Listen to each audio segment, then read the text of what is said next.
Benz for those encouraging words this morning. And I want to invite to the podium Professor Avinash Prasad to deliver his remarks. Professor is very, very vocal in the climate change space, so you all would know him. Very popular person, so I just want to hand over the podium to him at this point. Thank you very much, Mark. Distinguished, honored guests, Prime Minister. Climate change is going to impact us all, but it is impacting different people at a different level at a different time. Between the tropics of Cancer and Capricorn, about half of the world's population are being impacted 4 times greater than elsewhere. We are the canaries in the mine. The Caribbean, the drought belt in Africa, small low-lying areas elsewhere in the world. We are the canaries in the mine. It means that there is legitimacy to our voice and our experience when we talk about climate change. It means we're being listened to, but it also means that we are acutely aware that we can't do this on our own. We need to dig deep on multilateralism at a time when multilateralism is its most shallow. We need to mobilize the private sector in a way it's never been mobilized before, at a time when the private sector is retreating from the developing world. The Bridgetown Initiative is about bringing these key elements together at the pace and the scale we need, about forging those partnerships, creating that collaboration, private and public, south and north. And throughout the next 2 weeks, this pavilion here, and I must thank the organizers, the behind-the-scenes people who have made this happen, Karima, Alice, and many others. Over the next 2 weeks, we're going to be showcasing a number of the things that we are pushing for internationally and things we're also doing locally and domestically in Barbados. Whether that's about changing and reforming the international financial system through new innovation and new systems, better governance, better trade systems, and also about our Roofs to Reefs program back in Barbados, about how we're trying to make our country more resilient as well as more adaptable, and how we're trying to address loss and damage. So please enjoy the next couple of weeks. Come and join us, participate, and let's join us together in making the changes we need. Thank you very much indeed.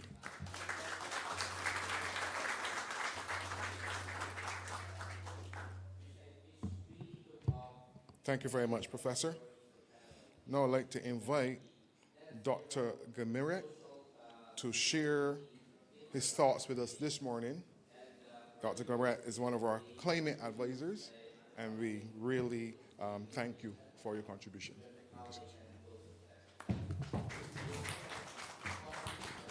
This could have been very embarrassing. Your Excellencies, ladies and gentlemen, good morning. As mentioned by Professor Avinash, Barbados has become certainly one of the most influential voices in the Global South about the need to reform and to enhance the multilateral financial system. The Bridgetown Initiative now has become almost a household name throughout the world. What is less known is how Barbados is leading by example at home. I remember the first time I met Prime Minister Miamotley was in September 2021 during the General Assembly, at that time in my capacity as Executive Director of the Green Climate Fund. And my team kept telling me, you have to meet her, you have to meet her, you have to meet her. And we had the chance to meet, and it was a bit like entering in a different space continuum, where the level of energy is several notches higher than in our normal universe. And it was the first time a head of state was basically telling me, I want to increase the investment in resilience in my country. We are highly indebted. I'm not to do it by increasing our level of debt. Can you help? And if you can help, how can you help? I say, wow. That is an interesting way to introduce the discussion. And we had, for me, one of the most exciting, intellectually stimulating discussion ever. And at the end, we ended up discussing, for example, about how to establish a green and blue bank that could basically play a key role to develop new type of financing for resilience that does not increase the debt to GDP ratio. And at the end of the meeting was, okay, when do you come to Barbados? And I don't think the meeting lasted for more than 15 minutes, if my memory is correct. Today, Barbados has the highest per capita contribution from GCF in the world, by far.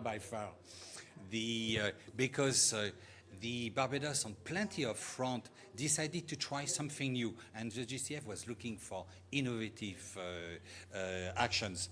And with this pavilion, the mirror copy of the Bridgetown initiative will be the Roof to Reef initiative, where de facto we will be portraying a number of the initiatives that Barbados is implemented to lead by example, from suspension clauses to debt swaps to innovative financial de-risking model to policy-based loan, etc. Ricardo Marshall will be making a presentation of Roof to Reef during lunchtime, and I very much would like to see this as a beginning of a dialogue throughout the entire week on this issue. Thank you very much.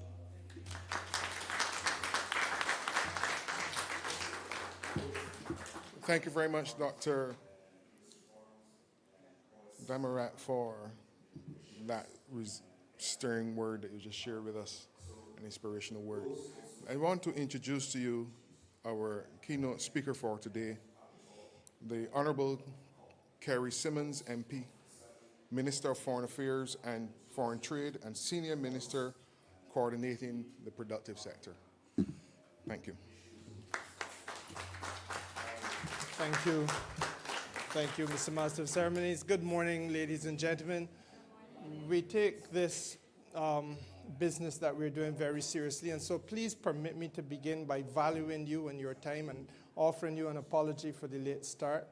I want to say to you that this pavilion came about in the aftermath of the experience we had in Sharm el-Sheikh. Those of you who were there will recall the frenzied and almost frenetic pace at which we moved across a 10-acre campus, trying to get our Prime Minister, who for many people was the major source of attention, if not attraction, from point A to point B, with regard to having meetings, sharing our thoughts, communicating with partners and stakeholders who we value.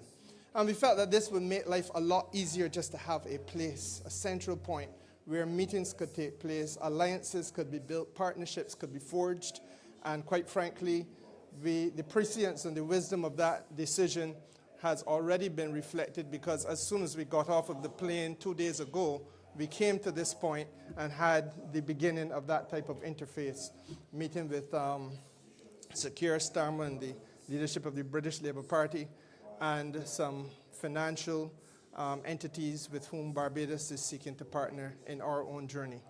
But above and beyond the meetings, it is also an opportunity for us to share a very important message. And I think it was captured only yesterday by Prime Minister Gonzalez when he made the point that great causes are not won by doubtful men. And this question of climate change and climate financing and all of the other aspects of the crisis that we confront is the greatest of causes.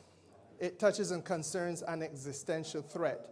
And for those of us here who come from small islands and understand our way of life and our reality, you know that we live on the front line of this. Every time a storm comes through the Caribbean, we live in memory of the fact that it was only a couple years ago that, I think it was Maria, devastated the island of Dominica, setting back its GDP by approximately 225% over the course of 5 hours. And it has happened in Abaco, it has happened in Barbuda, rendering those islands virtually uninhabitable for a period of time. And so I think yesterday the papal nuncio captured it well. He said that we have a binary option before us, that it is either a culture of life or a culture of death. And I think we want to choose the culture of life. And though there has been tremendous challenge, we can point to successes. Prime Minister likes to remind us in the cabinet that only 2 years ago, nobody was prepared to see debt pause clauses as being an acceptable thing for the international financial community. We have been able to achieve that. 2 years ago, we were struggling with loss and damage. This COP, we have been able to see that success. What we must not do, however, is to rest on our laurels. And part of the message, the great cause that we are on, is to make sure that we also target and identify those new challenges and lift the thoughts and minds of the global community as to how we can overcome those challenges. And if you listen carefully to our Prime Minister, you will know that she's already started to outline for us some of those challenges that we have to face and we have to meet. How do we get international partners, for example, and those non-governmental actors as well, for example, those people who are in the oil and gas industry, those people who are in the insurance sector, those people who are in aviation and maritime transportation, all of whom are in some form or fashion connected to the money that is necessary and to the benefits from the effusions that have polluted our planet, but whose voices are far too silent even up to this point. How do we get them to the table? And what are the figures that we're talking about with respect to bringing them to the table and making them recognize that they earn so much and participate to such a large scale that they just cannot be not heard? And a couple of days ago, as we were flying over here, we were discussing the fact that, for example, the insurance premium globally last year was $6 trillion. And I think it is 4.5 billion passengers traveled last year by air. And the profits of the oil and gas companies in 2020 would have been in the vicinity of $4 trillion. Now, when we're talking about that scale of occupation in the international economy, what we really have to do is to ask those people now to be part of the process and to play their fair share as we try to solve a common problem. And above and beyond them, as recently as 2 days ago at one of our very first meetings in this new pavilion, we came to have very serious conversations about the circumstances with regard to the regulatory environment that we all must live in. And, you know, while Prime Minister Motley would have been with me and Prime Minister Gonzalez and so many others, you were there as well, CARICOM Secretary General in Brussels in July, the United States was hosting a meeting of international regulators looking at Basel III. And the fact of the matter is that even as we are urging that there be a different approach with respect to those things that are causing our climate challenges, in the financial community, the regulators are sending a message, well, you have to be far more guarded on the way in which you finance investments, and investments which are new and innovative but unproven are those that perhaps have to be treated with the greatest degree of caution. But that is precisely what renewable energy is. It is new, it is innovative, and intermittent. And it is the exact opposite that we need from the regulatory environment. So in many ways, the conversation has to be held now in such a way as to make sure that all of the horses are evenly yoked in the wagon if we are not to embark on a journey that will end in failure. And failure is not an option in the context of an existential threat. And so therefore, there's a lot more lifting that we have to do. But I am glad that you were able to come to us today. I'm glad that you were able to share with us this very important opening. If I could speak specifically to the people in Barbados, Prime Minister, we are working hard and diligently here while they slumber in the comfort of their beds at this time in Barbados. But even as they sleep, they are protected by the eternal hard work that is taking place. And I want to thank people like Mark and all of the others who work so diligently behind the scenes to create that protective blanket of comfort for our people at home who, even though they are sleeping and do not know, are being looked after to the very best of our ability. So thank you all for coming. God bless you all.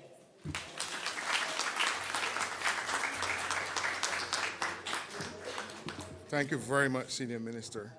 Now I want to introduce the best Prime Minister in the world, the whole wide world. Yeah, Mia Mormortley to give us the closing remarks.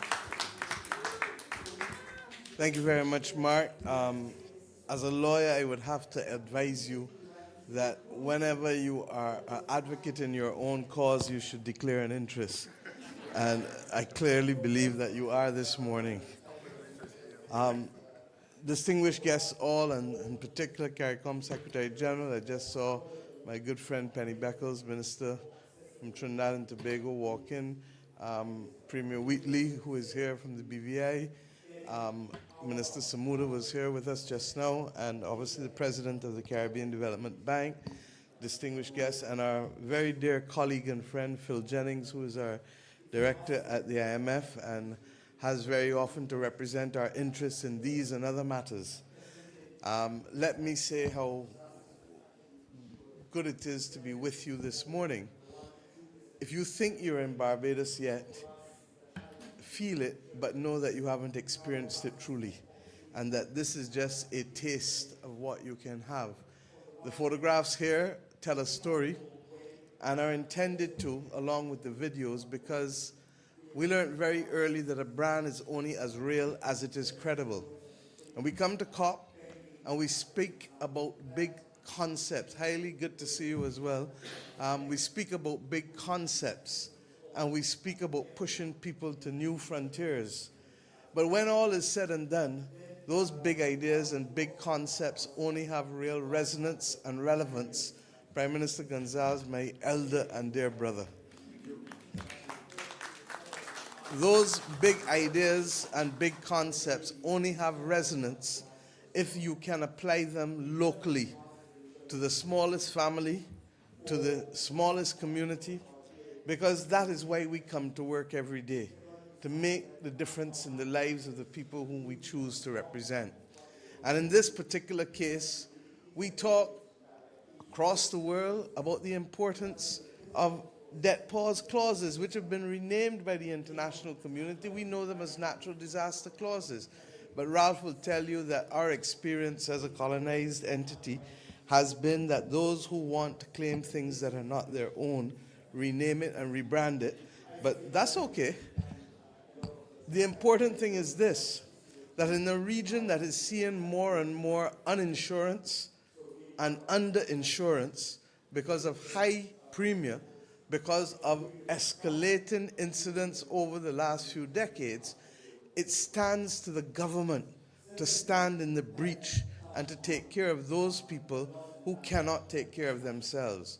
When Hurricane Elsa hit us after a freak storm 2 weeks earlier that had 46,000 lightning strikes in 90 minutes, we understood what God we were serving when we had then over 2,700 houses that were either completely lost or damaged, and we had therefore to step in because 90% of those houses were uninsured. 90% were below the poverty line, and 95% of them who were below the poverty line were uninsured. There would have been no other option other than the government of Barbados to step into the breach for their sake. That resulted in unanticipated expenditure of the equivalent of almost 1.5% of GDP. Similarly, if we have a major hurricane hitting us now, can you imagine the scale of the damage? And can you therefore imagine what fiscal resources would be needed by us as a country to make sure that families are not exposed daily to the elements as they slumber, and equally that they are not left out of work because the businesses that they were working at are now destroyed and there's no income coming in. This is the reality of what the climate crisis looks like. I don't talk about climate change. Climate change is for those who believe that something is in the course of happening. We're already in the midst of a crisis. And the bottom line is, therefore, that when we say to the world, we need to pause the payment of debt once a crisis hits us, and to that extent, in the case of Barbados, it will free up just under 20% of GDP within 2 years. There is no company, no institution, no international organization that is going to give us the equivalent of 20%. And therefore, I make bold to say that when all is said and done, this is the most far-reaching instrument to give countries fiscal room, and I want to salute, therefore, the World Bank for recognizing our voices still, because having announced it in June and having determined that it should only be used for future instruments, President Banga came here to this conference and conceded and have agreed now that the debt pause clauses will be used for existing financial instruments that the World Bank has, providing immediate relief to people. When we talk about natural debt for nature swaps and debt for climate swaps, what does it mean? We pay the same amount of money in servicing the debt, but the recipients are now different. The benefits are now different. Instead of it just going into the hands of those who lent us money, we've agreed, we've repurchased our debt. They were issued to us at a lower interest rate, and the interest savings that were effectively earned now go to finance, in the case of our debt for nature swap, the Barbados Marine Trust, which is mandated to protect our maritime environment over the next 15 years, and that has released, therefore, anywhere, depending on the interest rate floating, it will release between 50 to 60 million US dollars over a 15-year period. Who else is giving us 50 million US dollars to be able to take care of our maritime environment? And all that we have done is to literally change how we pay our debt with the help of the Inter-American Development Bank and Nature Conservancy, and that has made a difference to us even as we manage our affairs while in the IMF program. As we have experienced last year with that blue bond, that debt for nature swap, we go now to a debt for climate swap this year. Those who know anything about Barbados know that when we came to office with a dysfunctional South Coast sewage system. I can be a lot more graphic, but choose not to be on this Sunday morning. The reality is, however, that the temporary fix which we have made by having a temporary outflow is not sustainable in the long term. And while COVID has interrupted our path to progress, we are now in a position to be able to work once again with the Inter-American Development Bank, with the European Investment Bank, and with now also the Green Climate Fund, to be able to find a debt for climate swap that will allow us, in the repurchase of 300 million US of our debt, to be able to finance a tertiary treatment, South Coast sewage treatment plant for the people of Barbados and for the businesses of Barbados on the South Coast.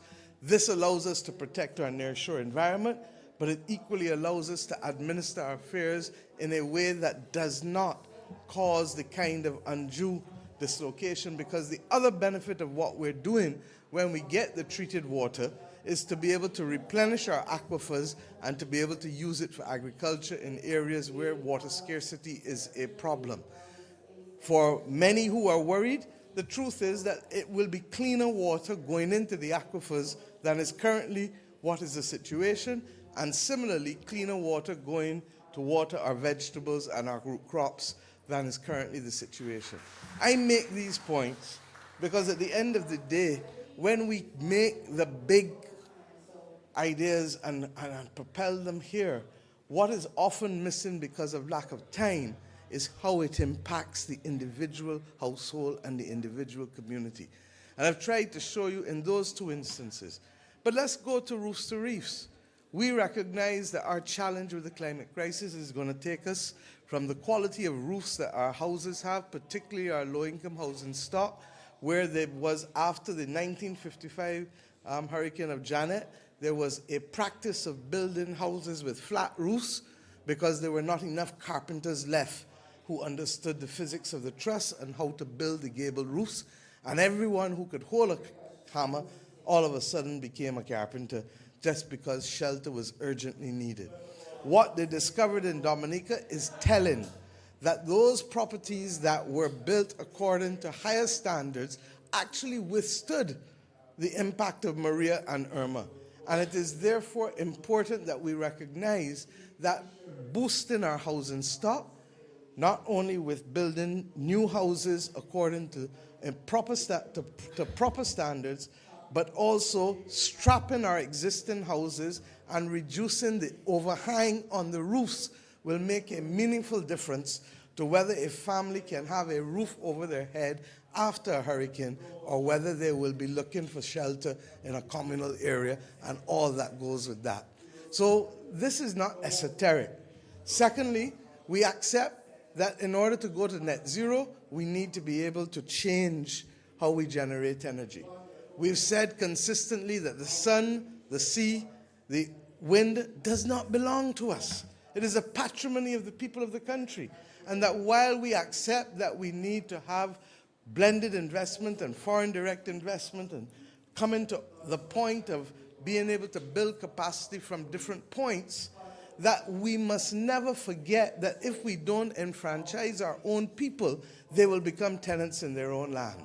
And therefore, the government of Barbados has agreed that our primary obligation with respect to the issuance of renewable energy licenses must be to Barbadians and must be to ensure that Barbadian households can at least have their interaction with the photovoltaic roofs such that it can earn for themselves and in most instances de-risk the mortgage for the persons who would not otherwise be eligible to get that mortgage. And if you look on that wall, you'll see a whole set of houses going up with the photovoltaic panels on.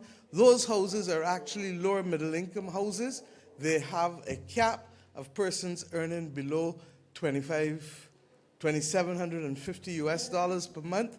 So you're typically talking at the lower middle income level of the public service.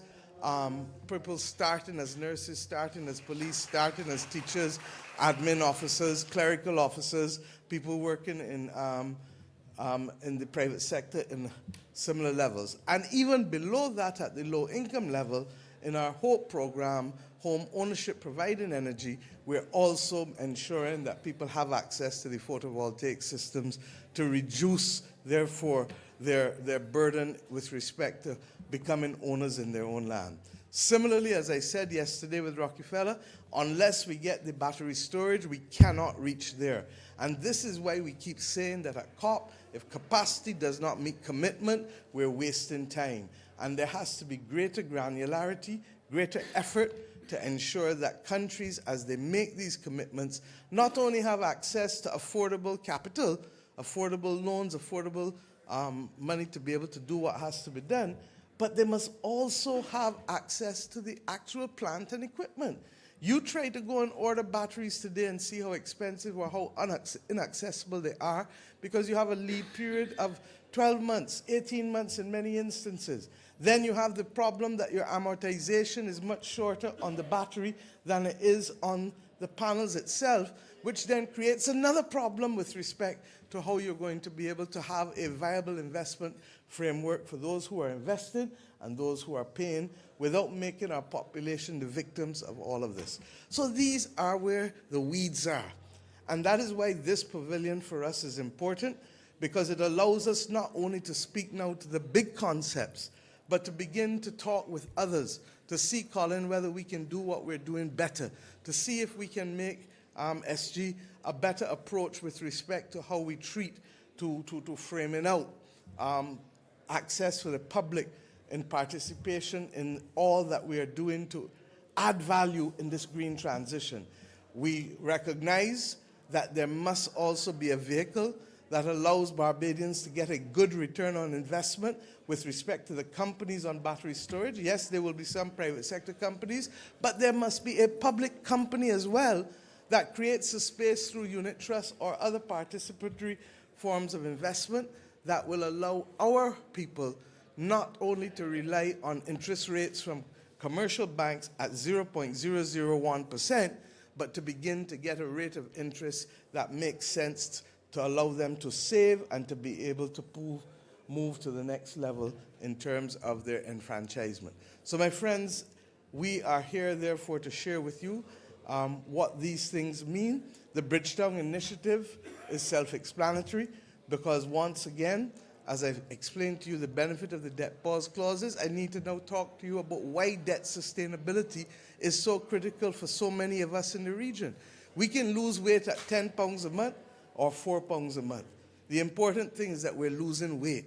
But like the human condition, if we lose it too fast, your capacity to keep going is compromised. No different with a country. If the country is put on a debt trajectory that is too steep to bring it down, then it is not in a position to sustain expenditure on critical social enterprises and on keeping families and being able to ensure that small businesses have the environment that they need within which to flourish.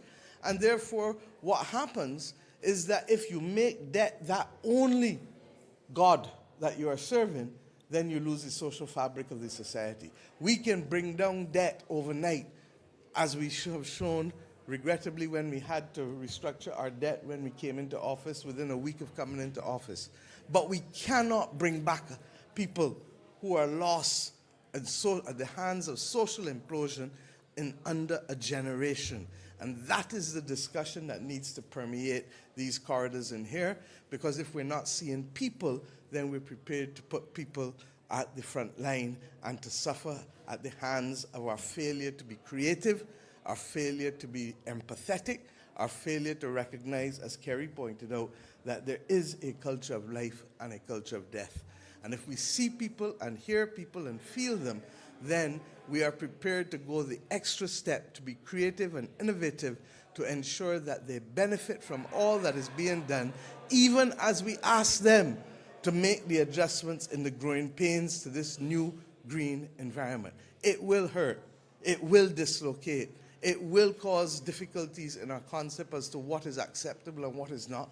Because we're not only changing debt and we're not only changing financial systems, we have to change our way of life fundamentally.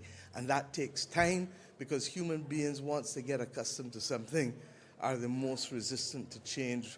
And we therefore have to take people through it, take time, and accept that there will be consequences and responses of angst and uncertainty, and we have to be there for one another as it happens.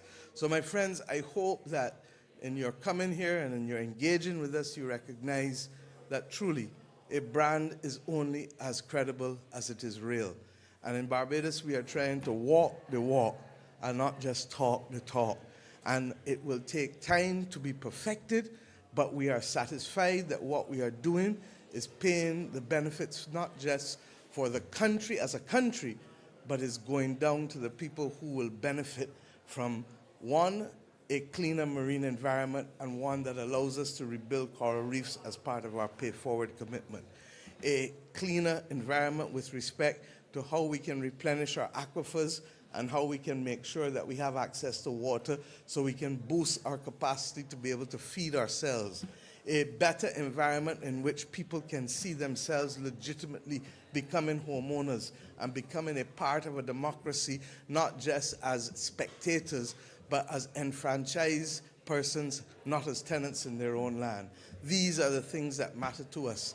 And if we are driven, therefore, and fueled by this, then it becomes possible to make the big statements that we're making to the rest of the world, in spite of the fact that we are just that little rock right between the Atlantic Ocean and the Caribbean Sea, that first port of call off of Africa, but that country that has understood that because it was used for nefarious purposes to be able to codify the enslavement of bodies of African people 4 centuries ago, that we now have a moral responsibility equally to the world to ensure that not only that nefarious legacy can come from our country, but one that can elevate human civilization and help to save the only home that we have, the planet Earth. Thank you.